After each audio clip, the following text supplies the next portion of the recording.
সবার কথা বলতে পারবো না, কিন্তু আমি যদি ব্যক্তিগতভাবে বলি, আমি আসলে এখানে এসেছিলাম ইন্ডিপেন্ডেন্ট হিসেবেই। যদি আপনারা অনেকেই দলগতভাবে মনে করতে পারেন আমি পলিটিক্যালি ইনভলভ না, বাট যেহেতু আমার বাবার ছেলে, আমার বাবাকে চিনেন আপনারা সবাই,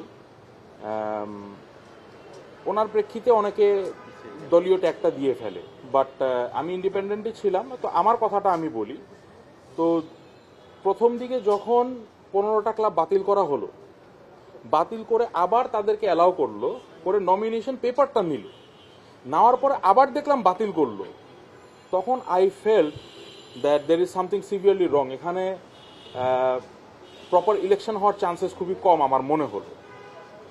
তখন আমি চিন্তা করলাম যে না, এভাবে যদি হয় তাহলে আসলে আমার যে ভ্যালুটা সেখানে কমে যাচ্ছে।